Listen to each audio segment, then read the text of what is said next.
I get to talk today about service learning, which is near and dear to my heart. A lot of you all know that I love my laughter and my laughter sessions, and those are so much fun to do and so important. But I also like serving and the opportunity to serve. And so I call this session "You Got to Serve," kind of like you got to laugh. But we're going to talk about empowering youth to create change. And hold on just a second. I want to make sure I can see my notes. Adjust my screen. There we go. So service learning, it's a great activity that's well suited to the after-school environment. During normal times, unlike what we're in the middle of now, service learning often looks like a very hands-on, highly participatory activity, and it brings youth and community together to solve community problems and to learn valuable lessons. So can we still do service learning during this time of social distancing and staying at home? Well, yeah, absolutely we can. It's just going to look different. And we can also use this time to plan future service learning projects using the principles that we're going to go over today. So it's kind of a twofold presentation. We're going to talk about the elements of a quality service learning project as we would traditionally know it. But then toward the end, we're going to talk about some ideas for what we can do during this kind of extraordinary time that we're in the middle of now. So the first part will just be kind of the more traditional sort of information. All right, now let's make sure I'm going to be able to switch slides. Okay, Brad did a great job of introducing me. I was like waiting to meet this person, but anyway, as you know, I am an ARE with the AfterSchool Network. I've been doing this about 5.5 years. Come from Columbia Adventure Club, so a shout out to my Adventure Club friends. They taught me well and really gave me an appreciation. So I also want to give a shout out to Danielle Turley, who was the former Resource Center coordinator with the AfterSchool Network, because she originally worked with me to create this presentation when I first did it several years back. So she helped with the content and a lot of the slides themselves. So shout out to you, Danielle, wherever you might be today. Our objectives that we'll cover while we're going through this session today, I want you to be able to define service learning and how it differs from just a service project. Okay, because you can do service things without the learning part, not as good, not as effective. I want you to understand the K through 12 service learning standards. There are actual standards around service learning. We won't go into a lot of detail, but I want you to be at least familiar that they're there and kind of the basics. I want you to learn the benefits of engaging youth in service learning. There's a lot of things that, it's kind of intuitive that it's a good thing, but I want to talk about some specific benefits. I want to talk about the four-step PARC, P-A-R-C model, the approach to service learning projects. It kind of gives you a real basic framework and makes it easier. And then finally, I want to brainstorm and share ways that we can serve during the COVID-19 challenge. So we'll talk about all those things a little bit as we go. Martin Luther King Jr. understood the importance of serving others when he said, "Life's most persistent and urgent question is, what are you doing for others?" Okay, so he understood that, and that carries on to this day. So I want to talk about serving while learning and learning while serving, because they can both happen at the same time. All right, we're going to do a poll. Brad's going to help me with that. Get a poll up there because I just want to get a feel for what you all are already doing. So the question is, does your program engage in service learning projects? And that doesn't mean like right now during this time of craziness that we're in, that they may be on temporarily hiatus, but just in general, when your program is operating, do you all regularly do service learning projects or not? So if you'll answer the poll, and just to see how many people are not doing it at all, they're thinking about it, seldom, occasionally, regularly. And you'll have basically a minute to get your results in. Some people on some platforms aren't able to vote. I think, is it MacBooks? Chromebooks. Chromebooks, yeah, Chromebooks. So if that's the case, you could type it in to the chat box. And I didn't know really what to expect in terms of answers, so about another half minute or so.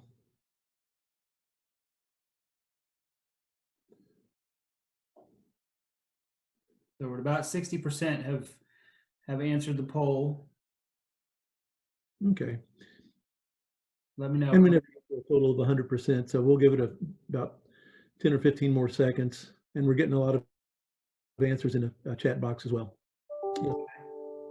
Playing bingo at the senior center. That is a service you can do, and as long as you're doing reflection and some things around that, it can be a service learning project. Minette Watkins, yes. All right, thank you. All right, so it looks like the voting's pretty much stopped, and Brad's going to share the results. And the winner is occasionally, and that's probably not a surprise. Okay, we have 11% that said no, they just really don't do it. Another 3% that are considering it or thinking that they might do. And I'm hoping that number will jump up if we did this poll again at the end, that you'd be thinking, now we need to do that. Few seldoms, 10%, occasionally 40%, regularly 35%. So I'm glad to see as high a percentage as that do regular service learning projects. So just something to think about. Kind of shows you where your program might be at in the big picture. All right, thank you, Brad. If you'll put that down. Or do I have to do that? Stop share results. How about that? It should be gone. Okay. All right. And let's go to the next slide. Okay, so what is service learning? You would kind of expect in a session like this to kind of get the obligatory, definition. But what I want you all to do is chime in first of all, and we'll do this one just strictly in the chat box. So what does service learning mean to you? Just like a simple definition and or key elements. What should a service learning project have?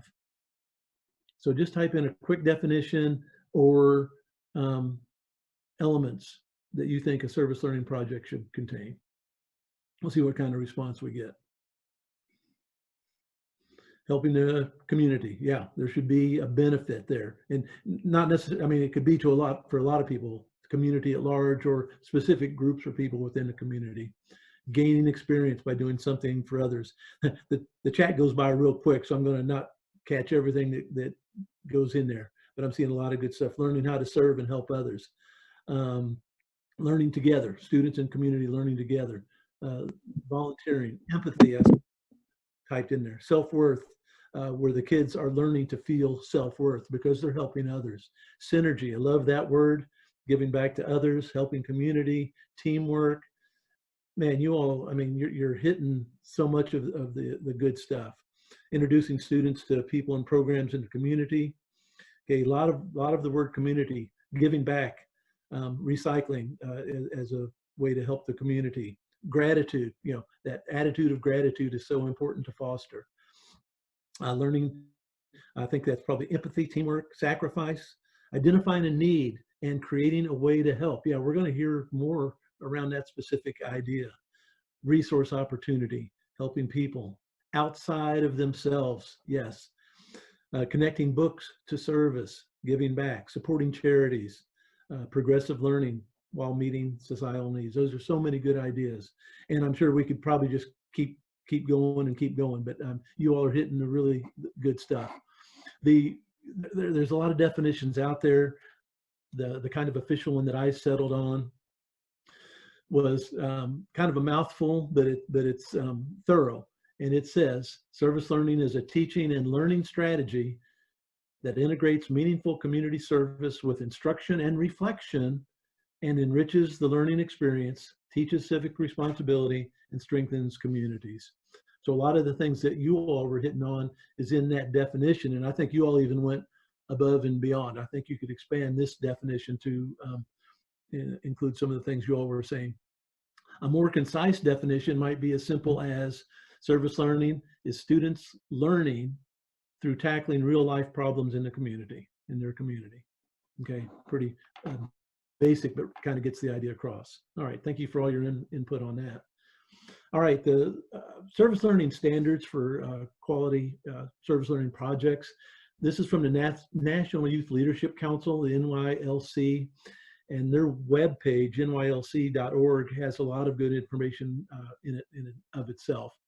But they had 8 standards, and we're not going to dig into them, deeply, but I wanted to at least touch on each of them so you're kind of familiar.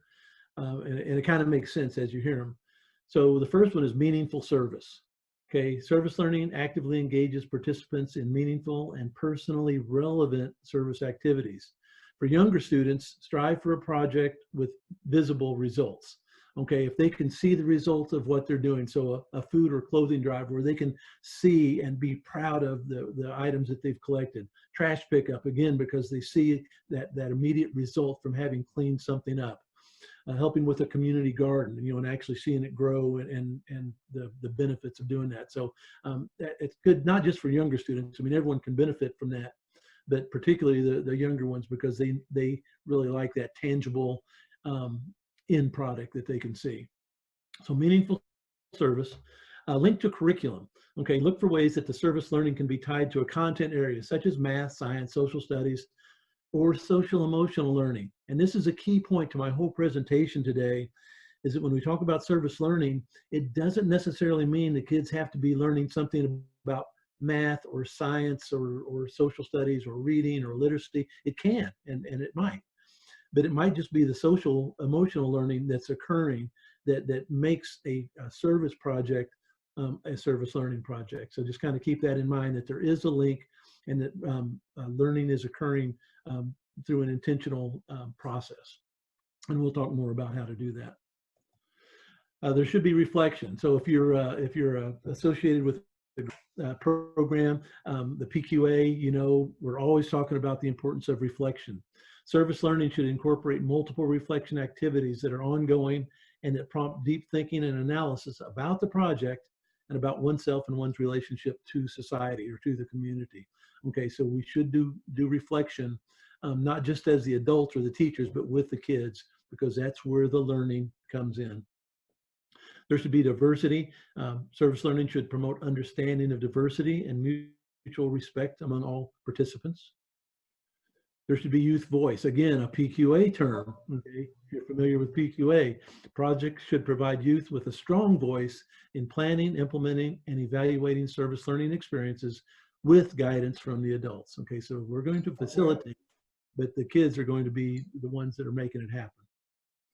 Partnerships. Okay, service learning partnerships should be collaborative, mutually beneficial, and address community needs. So when you're considering a service learning project, find organizations or people in the community to partner with to help you. Progress monitoring should be happening. Service learning should engage participants in an ongoing process to assess the quality of implementation and progress towards the specified goals, and use the results for improvement and sustainability. Okay, just a couple more. Oh, yeah, last one, duration and intensity. Service learning projects should be of sufficient duration and intensity to address community needs and meet specified outcomes. So, if you're doing a food drive, just doing a one-day thing, not that it's bad, but if you just say, okay, on Thursday, we're going to, you bring in some canned food. Okay, that could be helpful. But, what is the need that you're going to meet? And maybe by making it a week-long or 2-week-long food drive or a whole month. Okay, if it's trash pickup, maybe not just a single half hour to go out and pick up trash, but like every Wednesday or something like that. So make sure that you're doing an adequate job to meet the need that you're trying to meet. So why use service learning? Clint, real quick, there was just a question in the chat box about how you can monitor the progress. That's just it more than anything else. It's self-monitoring. It's as you go. You're just saying, are we doing what we intend to do? Are we meeting the need in the community that we intended to meet? Okay, are we helping to solve this problem in the community? So it's more of a self-monitoring. It's not necessarily it could be a checklist. You might actually develop something to say, okay, how many pounds of food did we collect, or how much trash did we collect, or whatever. But more of it's a question you ask of yourselves and the kids. Hey, is this working? Is this doing what we wanted it to do? So yeah, self-monitoring more than anything. Okay, good question. Yeah, and I like that someone says start with a SMART goal. Yeah, we're all about SMART goals. So when we talk about planning with data, so the SMART goals are excellent because they talk about it being, attainable and realistic and measurable and time bound. Okay, all those elements of a SMART goal tie in perfectly to what we're talking about here. So benefits of service learning. It's a great opportunity for enrichment. In after-school programs, we're all about enrichment, so it's a great opportunity for that. It does engage and involve the students if it's done properly. Develops leadership skills, critical thinking skills, because they're helping him with the planning and the logistics.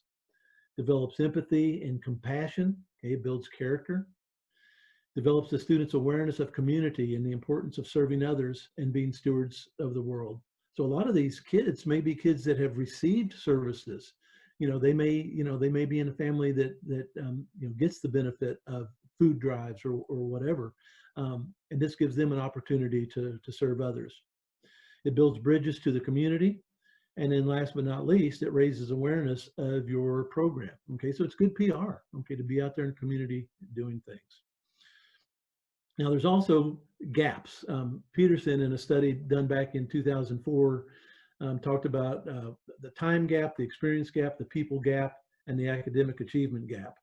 And by time, he's talking about something that we're already filling as an after-school program. So we're kind of already doing this one, but it talks about how service learning can engage students in meaningful activities from 3 to 6 p.m., a time when youth are most likely to be engaged in risky or illegal behaviors. Okay, we know that. That's preaching to the choir, because that's what we do in after school. So I said, of course, just being in your after school program is already filling this gap. So that one was one we're kind of already doing. The experience gap. Service learning engages students in high quality experiences often lacking from school day due to budget and programming cuts, leading to more engaged students. This is what we want, and helping to prevent school failure, poor social skills, and school dropout. The people gap. Service learning exposes children to positive adult role models, which are sometimes lacking in a youth's life. We know about that. And the academic achievement gap. Student engagement and success will bleed into school day, supporting them socially and academically and helping to bridge the academic achievement gap. Okay, so it's going to help close that gap. So how can you use service learning in your after school programs? How do you get started? How do you make this come together? Well, it really is pretty simple.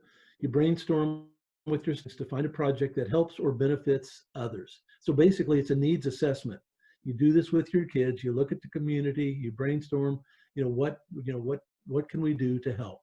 And whether it's a food drive, whether it's recycling, whether it's helping with a garden, whether it's appreciation notes and letters, working with people, at a nursing home, tutoring, working with kids, all those kind of things. You identify a need and you fill it.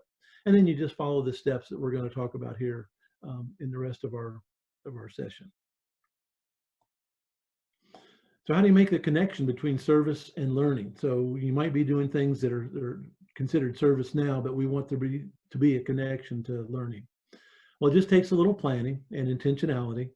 So mainly involve the kids from generating the ideas to developing the plan and carrying it out. The kids need to be part of it. This is not a teacher led and directed activity, where the teacher comes up with this great idea and then comes up with all the rules and parameters. Involve the kids. Ongoing reflection, we've said it before, but you've got to get that reflection piece. And then finally, we're going to make sure that we celebrate when the project is over. Remember, turning a service project into a service learning project doesn't have to take the fun out of it. And that's what I hear sometimes from teachers. It's the fun of doing it. Well, that's great. But by just doing a little bit of reflection, involving the kids from beginning to end, you make it a learning project as well. And the learning may not be in an academic area, like we said before. Consider that social emotional learning can occur as well. And that's often a big part of it. So how do you find service projects that would make a good learning experience? Well, here's the cool thing, that practically any service project can be a valuable learning opportunity. Every school, every neighborhood, every town has opportunities for service. There's unlimited resources for finding opportunities, like this thing called Google. You can Google service learning projects for kids and you'll get literally hundreds of ideas. But let the kids come up with the ideas, brainstorm with the kids, and they may come up with original ideas. They may come up with things that they've heard from other people, from siblings. Oh, let's do a food drive. That's okay. You can do those things. They don't have to be original, but let the kids come up with the ideas. Got to have another flashing light bulb here just for your amusement. Okay. So 2 main types of service learning to be familiar with. Direct service, which is my favorite, involves student action which addresses the immediate needs of the community or specific people within the community. Okay, so where you're doing a direct service or a direct action for other people. And then indirect service, which addresses community needs through advocacy, research, awareness, that kind of thing. And they're both very important. The direct service has that more tangible visibility of results. Indirect service, like the advocacy part, it's kind of more of a behind the scenes sort of stuff, but it's also very important. So be aware that there's different types of service learning, and there's many different categories. And this isn't an all-inclusive list, but like animal welfare, there's a lot of service projects that are around animal welfare. That top right-hand picture, man, that's got to be the biggest dog I've ever seen, and I don't know what kind of dog that is, but good grief. But working at humane society, humane shelters, animal shelters, a lot of things helping with animals. Anything that's working with children, reading with children. Brad, I see you smirking. Working with kids, tutoring kids, reading with kids. There's so many things that are around kids, and kids helping kids is so powerful. Community development and improvement, environmental protection improvement, school or neighborhood enhancement, trash pickups, growing flower gardens, all those kind of things. Health and safety, hygiene kits, emergency response kits, those type of things. Poverty and homelessness, all kinds of collections and drives that can be done to help the homeless and those in need. Appreciation and recognition. Oh my gosh, this one is so wide open. There's so much you can do to show appreciation to teachers, first responders, military, veterans, active service members, just anyone in the community. And now is a great time to do that because it's something that can easily be done. And there's others. Okay, a lot of different ways you can help.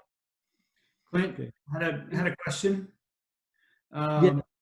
Any techniques or advice you have? Oh, I just lost it. Yeah, I see it. Any techniques or advice you have on how to get the students to come up with different ideas, and techniques to help the teachers lead the students to their ideas?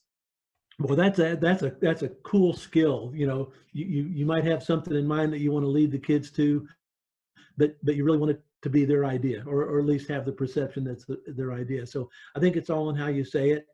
And you might suggest something or say, I heard about someone that was doing this, and they might latch on to that and go, oh, that would be cool. That would be awesome. So you might have to throw things out there. Okay. It's a challenging thing if you turn it over to the kids and say, okay, now you all come up with an idea that we can do, because there might not be any of them that are workable or realistic. And so you just find a way to steer them toward realistic things. You give them feedback on the ideas they come up with. And so, yeah, you just, and the ages will be a determining factor. If you're working with the younger grades, kindergarten and first graders, they're going to struggle to come up with, deep ideas. They might think of things like, a food drive or, a coat drive or buddy packs or something like that. By the time they get to upper elementary, they might be thinking like, oh, we could do the school's recycling program, or we could grow a garden that then we could use the stuff we grow in the school cafeteria. So I think it's just a matter of being creative and how you get the kids to come around to those ideas.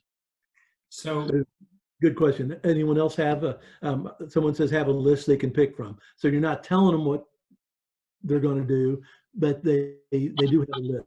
I like that idea. Survey, needs assessment, absolutely. Okay. So yeah. Yeah, so the question right above the list they can pick from is from Natalie about how do you deal with the challenge that the community in need often has better ideas about what would help them than the people trying to help them. So basically a needs assessment, how do you do that? And maybe touch on that later, but. Yeah, no, there's different ways you can do needs assessments, in a survey, even out to the parents of your program might, be one starting place, or if you've got a Facebook page, you could do something in there to get ideas about the community needs, or talk to organizations within the community, what's the one here in Columbia, the community action, I think it's called. Am I thinking right? Community, I think it's just called community action. Yeah. And they could probably help you with ideas of what the community most needs. All right. Thanks for all your good input, because like I said, I'm not the expert here. I've done this presentation a few times, but I learned something from the people that are taking the class every time. All right, we're going to attempt to do a breakout thing right now, and this kind of gets at what we were just talking about, is coming up with ideas. So when you get into your breakout room, and it will be randomly assigned, Brad's going to help with this, and you'll end up in a room with probably 5 or 6 people. There won't necessarily be a facilitator. I mean, you'll just all randomly end up in there. Talk about what a perfect world would look like. So we're not talking about ideas for service learning projects. Okay, so don't get zeroed in on that yet. Think big. What would a perfect world look like? What would we see and what would we not see if we could have a perfect world? So think big. What would a perfect world look like? All right. So yeah, it's going to scroll by really quick, but I saw no drugs, healthcare, access to food, water, shelter, education, 4-day work weeks, racism, I hope lack of racism, empathy, no poverty, equality, level playing field, common sense. I like no child abuse, healthy diets, no hatred, generosity, no judgment, safe spaces, no violence, kindness, togetherness, no hunger, basic needs met, no homelessness, no animal suffering. Yeah, I like that because I'm all about animals.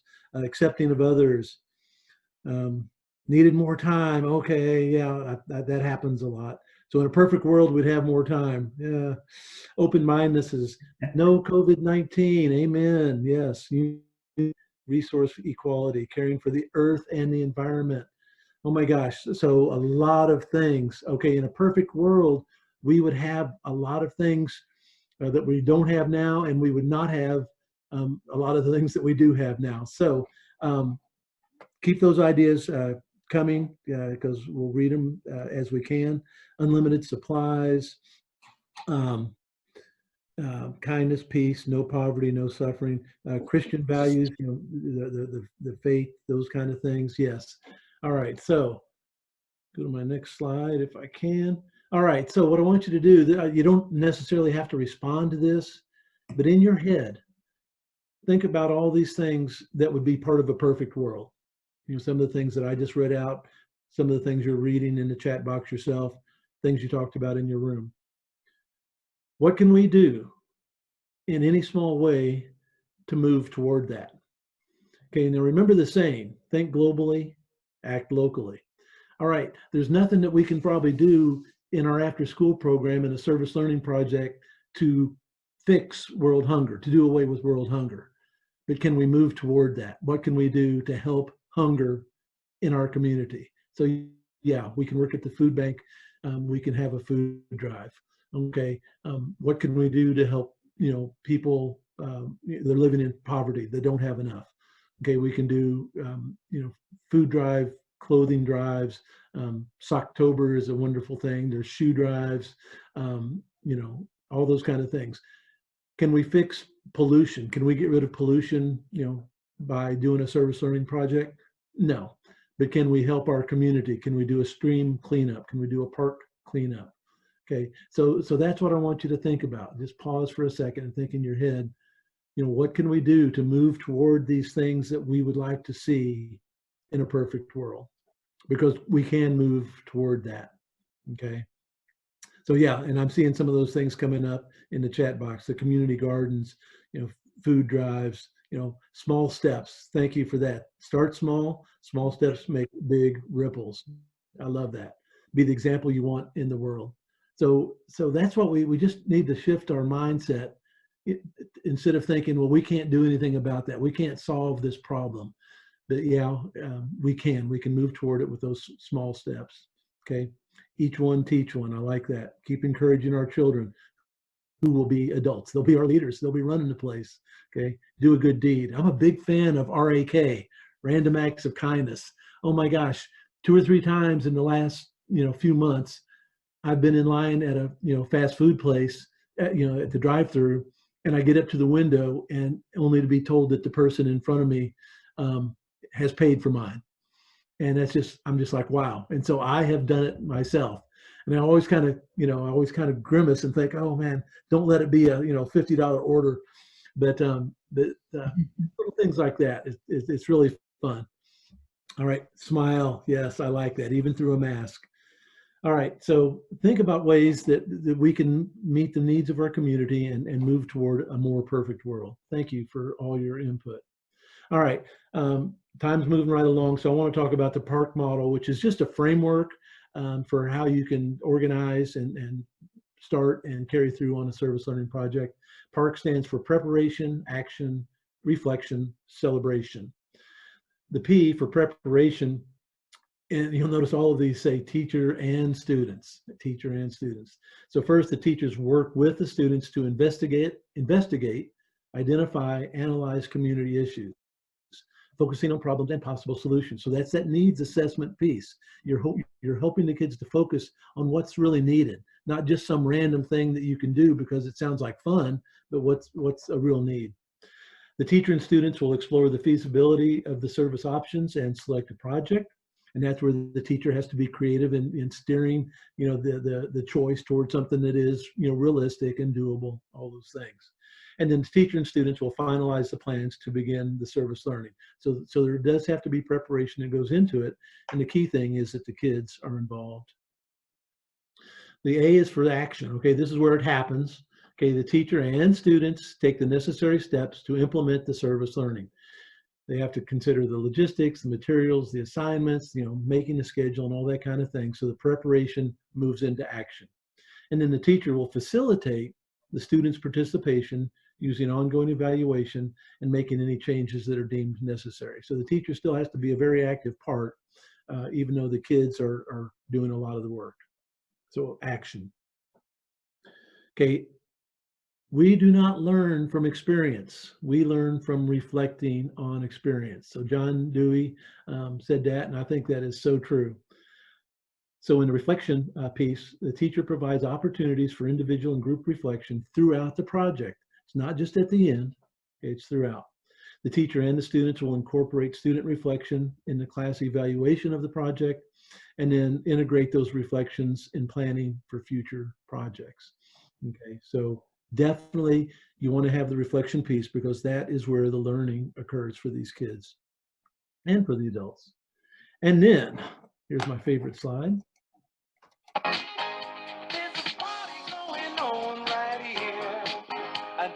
So we're going to celebrate. Okay, celebration and demonstration of results. At the project's end, the teacher and the students decide how to celebrate the group's accomplishment. I'll turn this down just a little bit more. The students are involved in planning and execution of the celebration and the recognition events. Pictures and artifacts of the projects are displayed.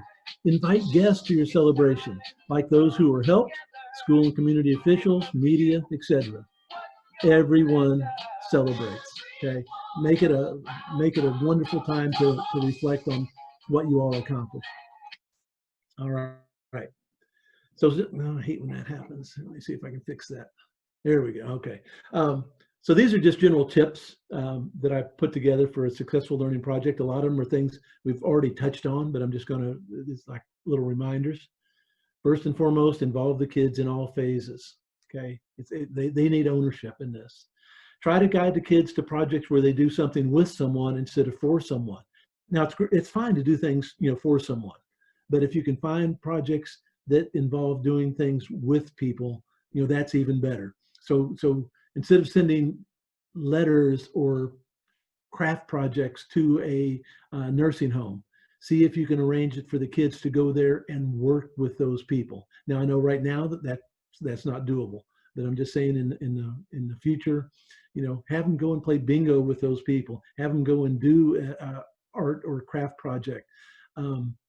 you know, that's even more meaningful than just doing something for them. Make it meaningful. Have kids and staff reflect. That's where the meaning comes in. Celebrate. We just had the slide on that, but don't let the good feelings end when the project is completed. You know, keep it going. Make sure you document. Take plenty of pictures. Have a designated photographer, so as this event is occurring, you're getting pictures to use. Okay, it's great for recognition, and you want to create a memory book. And then finally, like we said, invite guests to the celebration. Include the people, the person or persons who were helped, parents, school officials, city councilmen, mayor, community leaders, media, anyone you can think of. Have them at the celebration. Okay, so now you've seen the park model. So you know how to, you know where to find ideas. This is just to get you thinking about different things. I just pulled some pictures, you know, from the internet of different kind of service learning projects. October there at one time. I don't know if that's still an annual official thing or not, but a Kid President did a thing on October. It was awesome. Working with animals, working for community cleaning, letters of appreciation to soldiers, a shoe drive, you know, a quilt project, love packs for the homeless.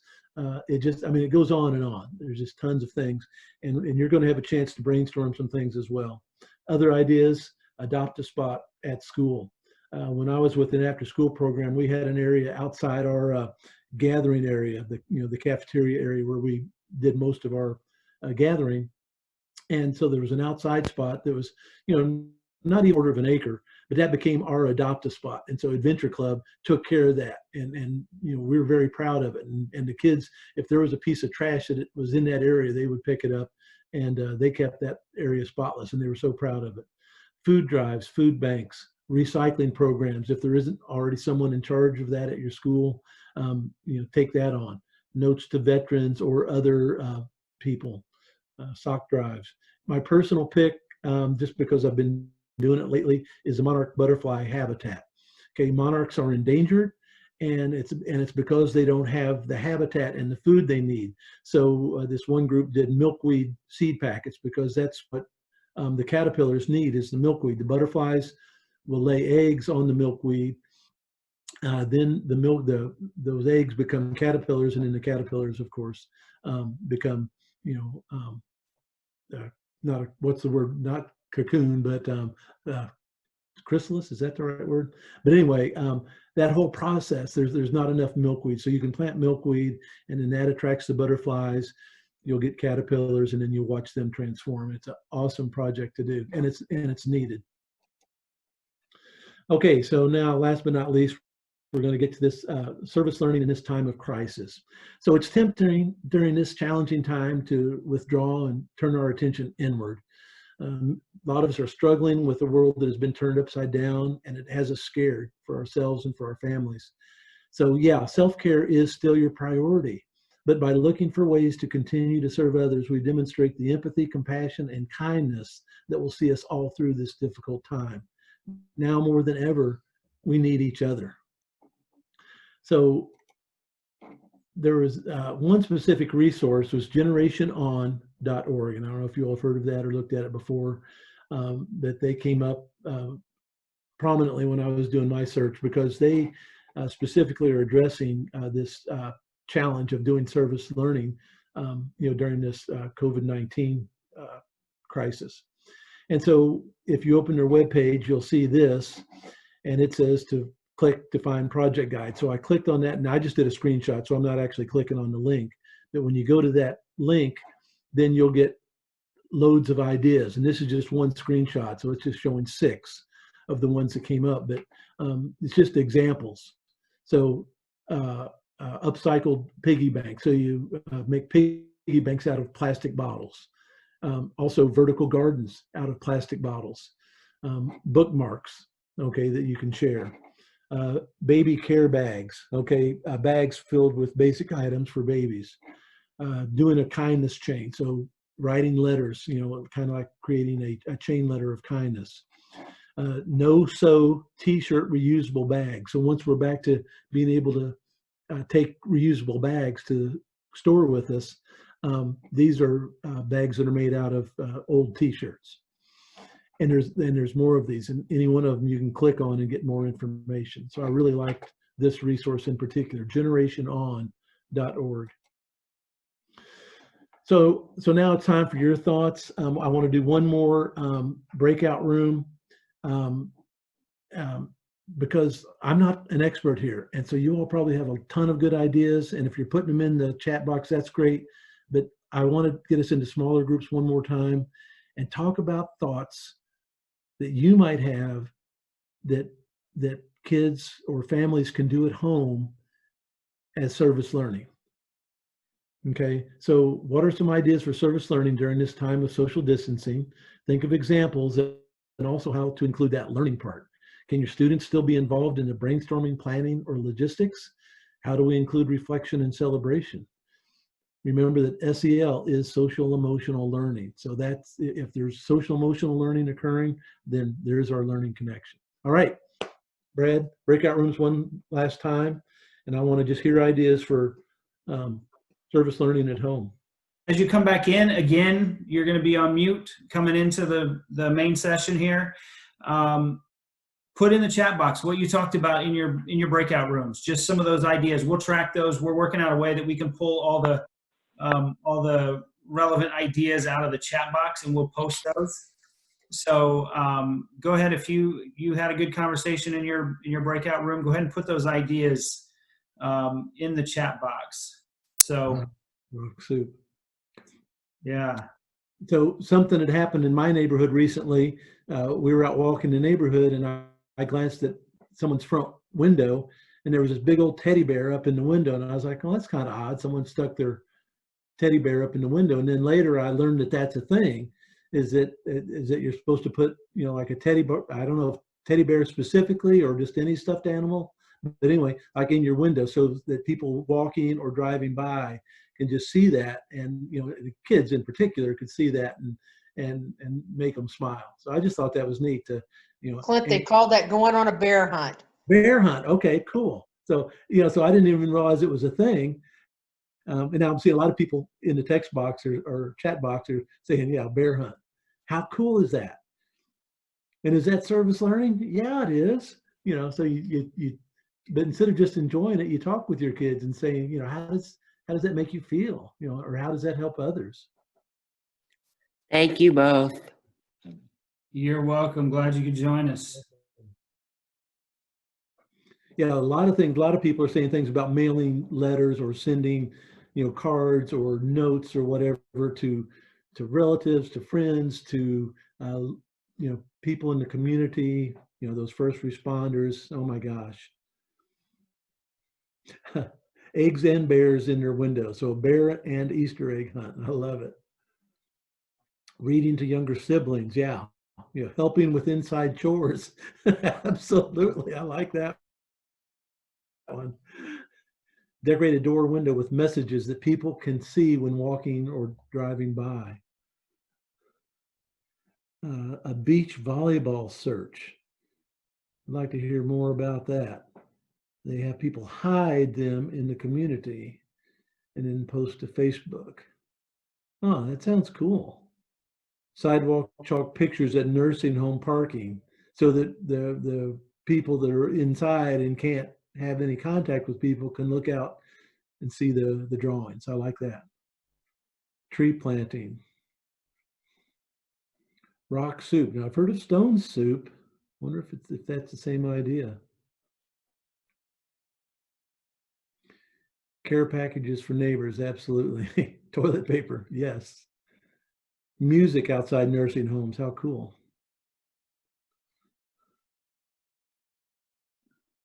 Positive window sign. So a lot of things around that idea of doing things in your home to encourage people that are going by.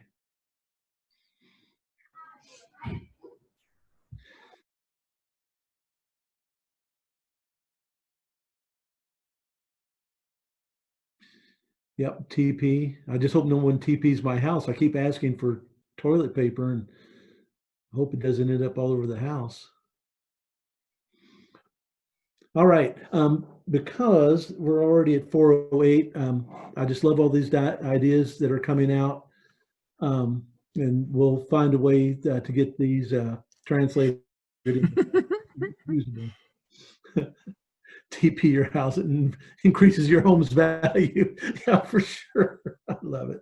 And yes, the PowerPoint will be available on our website. All right, so we're gonna wrap it on up here. Additional resources I just wanted to show you. If you see the cat up in the corner, it says GTS. As Brad knows, that stands for Google that stuff. Okay, so use that as a resource. You use Google and type in kids service learning projects, and you'll find all kinds of stuff. Now, why that cat has money under its paw, I have no idea what that's all about. But anyway, there's a book called The Kid's Guide to Service Projects, and I think it's like 14 bucks or something on Amazon. But it is an awesome resource because it's got ideas. It's got over 500 service ideas for young people who want to make a difference, and it's got specific ideas and plans for tips and things for. It's an awesome book if you're into wanting to start doing service learning projects. We already talked about Generation On, and I showed you their resource page. Goodcharacter.com is a good one, but I want to highlight ysa.org. And if you go to ysa.org, here's what will come up. Youth Changing the World, Youth Service America is what YSA stands for. And what I liked about their webpage is it's divided into age groups.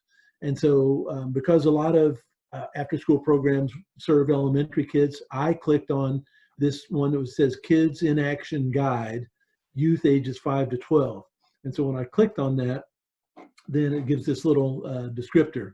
And the guide, it's written by kids for kids, and it helps elementary age children imagine and plan a service learning project.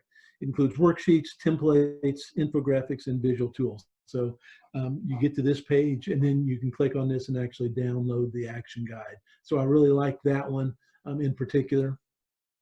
I had when I've done this as an in-person presentation, I had a worksheet, so I modified it a little bit, but it's going to be posted on our webpage too. And so it talks about a lot of the same things that the PowerPoint covered. So it's going to be available on the webpage or on the MASN webpage as well, moafterschool.org.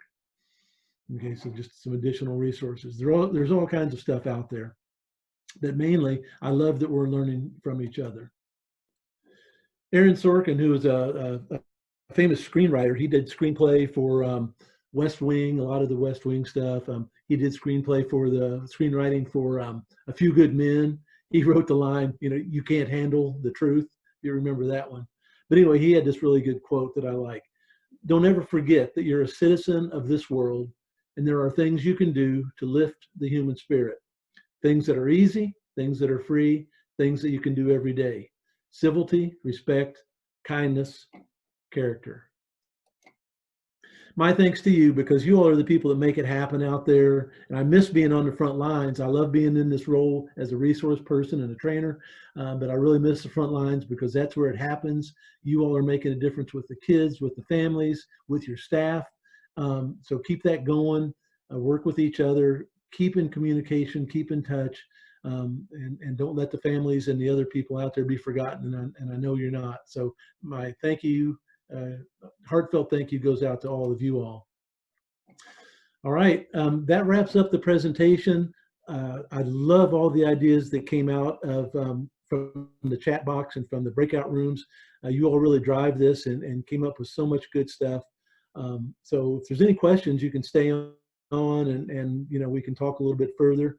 But I'm going to turn it back over to Brad. And again, thank you for serving.